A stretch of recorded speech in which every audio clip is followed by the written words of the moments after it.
इस दुनिया में बनने वाले 90% मशीन के पैनल्स वीएफडी के बगैर मुकम्मल नहीं हो सकते। वीएफडी की अहमियत का अंदाजा इस बात से भी लगाया जा सकता है कि एक फैक्ट्री में इलेक्ट्रिकल इंजीनियर से लेकर टेक्नीशियन तक हर किसी का वास्ता इस डिवाइस से पड़ता ही है। इसलिए आपका इस डिवाइस के बारे में जानना बहुत जरूरी है। इस वीडियो में हम वीएफडी की डेफिनेशन से लेकर प्रैक्टिकल ऑपरेशंस तक बहुत से अहम टॉपिक्स को कवर करेंगे। इस वीडियो को इस तरह डिजाइन किया गया है कि इसको देखने के बाद आपको वीएफडी से मुतल्लिक कोई दूसरी वीडियो देखने की जरूरत नहीं रहेगी। सो वीडियो को लास्ट तक जरूर देखिएगा। What is VFD? हम एक मोटर की स्पीड को 3 तरीकों से कंट्रोल कर सकते हैं। नंबर 1, सप्लाई वोल्टेज को चेंज करने से। नंबर 2, नंबर ऑफ पोल्स को चेंज करने से। नंबर 3, मोटर की फ्रीक्वेंसी चेंज करने से। तो वीएफडी यानी वेरिएबल फ्रीक्वेंसी ड्राइव एक ऐसी डिवाइस है जिसके जरिए हम मोटर की फ्रीक्वेंसी को चेंज करके मोटर की स्पीड को कंट्रोल कर सकते हैं। How do VFD work? VFD की वर्किंग को समझने के लिए हम इस छोटे से सर्किट को समझते हैं।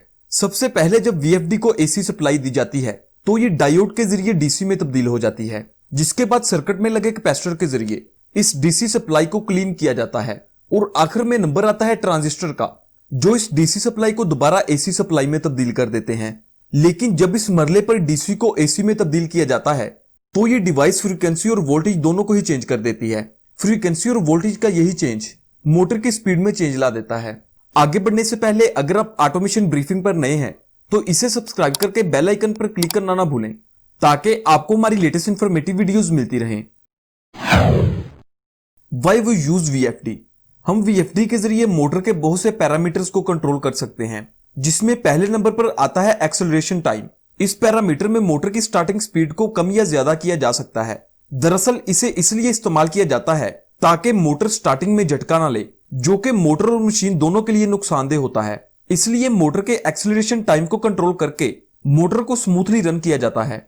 D acceleration time. D acceleration time का मतलब है कि एक मोटर अपनी फुल स्पीड से जीरो स्पीड पर आने के लिए जितना टाइम लेती है, तो इस पैरामीटर को हम मोटर को स्मूथली स्टॉप करने के लिए इस्तेमाल करते हैं। इसके अलावा हम मोटर को रिवर्स या फॉरवर्ड में भी चला सकते हैं, यानी कि मोटर की डायरेक्शन तब्दील कर सकते हैं। दोस्तों, यहां पर हमने कुछ ही पैरामीटर्स को कवर किया है जो इंडस्ट्री में कॉमन यूज किए जाते हैं। इसके अलावा और भी बहुत से पैरामीटर्स होते हैं जो कि वीएफडी के साथ मिलने वाले मैनुअल से आपको आसानी से मिल जाएंगे। VFD important parts. वीएफडी पर प्रैक्टिकल वर्क करने के लिए इसके कुछ अहम हिस्सों को समझना बहुत जरूरी है, जिसमें पहले नंबर पर आता है इसका डिजिटल डिस्प्ले। हमारे तमाम पैरामीटर्स किस वैल्यू पर सेट हैं, हमारी मोटर कितने वोल्टेज पर रन कर रही है, मोटर के एम्पेयर्स कितने हैं, ये तमाम तर चीजें हमें वीएफडी के डिजिटल डिस्प्ले से पता चलती हैं, जो कि यहां नंबरों की सूरत में डिस्प्ले हो रहे होते हैं। दूसरे नंबर पर आते हैं हमारे सेटिंग बटन्स। इसके अलावा वीएफडी में कम्युनिकेशन के लिए RS-232 और RS-485 पोर्ट्स भी होती हैं, जिसके जरिए वीएफडी को पीएलसी या किसी भी दूसरे कंट्रोलर के साथ कम्युनिकेट किया जाता है। नंबर 4 पर आता है वीएफडी का आईओ बोर्ड, जिस पर वीएफडी के कंट्रोल के लिए इनपुट्स और आउटपुट्स दी होती हैं। इनमें से कुछ आईओज एनालॉग होती हैं और बाकी डिजिटल होती हैं। VFD operate manually. हम वीएफडी के आईओ बोर्ड पर मैनुअल सिग्नल देकर मोटर को कंट्रोल कर सकते हैं। डिजिटल इनपुट्स पर हम पुश बटन के जरिए 24 वोल्ट का सिग्नल देकर मोटर को स्टार्ट या स्टॉप कर सकते हैं। इसके अलावा यहीं से मोटर को रिवर्स और फॉरवर्ड भी रन किया जा सकता है, जबकि एनालॉग इनपुट पर हम 0 से 10 वोल्ट देकर मोटर की स्पीड को कंट्रोल कर सकते हैं। VFD operate automatically. वीएफडी को ऑटोमेटिक ऑपरेट करने के लिए कोई भी ऐसा कंट्रोलर इस्तेमाल करना पड़ता है जो वीएफडी के आईओ बोर्ड पर ऑटोमेटिकली 24 वोल्ट सिग्नल जनरेट करे। आमतौर पर वीएफडी को ऑटोमेटिकली कंट्रोल करने के लिए पीएलसी के साथ कनेक्ट किया जाता है, जिसके जरिए मोटर को ऑटोमेटिकली स्टार्ट स्टॉप और रिवर्स फॉरवर्ड डायरेक्शन में ऑपरेट करवाया जा सकता है।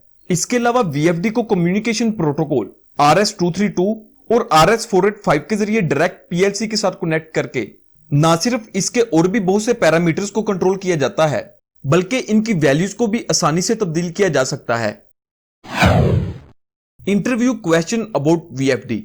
और अब बारी आती है वीडियो के सबसे अहम हिस्से की, जिसमें हम ये जानेंगे कि एक इंटरव्यूअर आपसे इंटरव्यू के टेबल पर वीएफडी के मुतल्लिक किस तरह के सवाल पूछ सकता है। दोस्तों, यहां पर मैं अपना खुद का एक्सपीरियंस शेयर करना चाहूंगा। तो मेरा कोई भी इंटरव्यू ऐसा नहीं जिसमें वीएफडी के मुतल्लिक ना पूछा गया हो। इनमें सबसे कॉमन क्वेश्चन ये थे कि वीएफडी क्या है, VFD से हम मोटर के कौन कौन से पैरामीटर्स को कंट्रोल कर सकते हैं और कुछ VFD ब्रांड्स के नाम बताइए। ये सारे सवाल हम तकरीबन कवर कर चुके हैं। और रही बात VFD के ब्रांड्स की, तो वो बेतहाशा हैं। आप नेट से कोई भी 4 से 5 ब्रांड्स के नाम याद कर सकते हैं। न्यू कमर्स के लिए मेरा मशवरा यही है कि अगर आपने अभी तक किसी भी VFD पर काम नहीं किया तो आपने नेट से जस्ट VFD के 4 से 5 ब्रांड्स के नाम याद करने हैं और इनकी सेटिंग्स के मुतालिक जानना है, जो कि आप इन VFDs के मैनुअल से आसानी से जान सकते हैं। अगर आप इतना काम कर लेते हैं तो आप इंटरव्यूअर के सवालों को आसानी से फेस कर सकते हैं। दोस्तों, हम asphalt plant, badging plant, food processing plant और मैन्युफैक्चरिंग प्लांट से लेकर हर तरह के प्लांट्स और मशीन्स के लिए ऑटोमेशन सर्विसेज प्रोवाइड करते हैं। ऑटोमेशन से रिलेटेड किसी भी रिक्वायरमेंट की सूरत में आप स्क्रीन पर दिए गए हमारे कॉन्टैक्ट नंबर पर राब्ता कर सकते हैं। अगर आपको आज की हमारी ये वीडियो पसंद आई है तो वीडियो को लाइक शेयर किए बगैर मत जाइएगा। तो मिलते हैं एक नई वीडियो के साथ। खुदा हाफिज।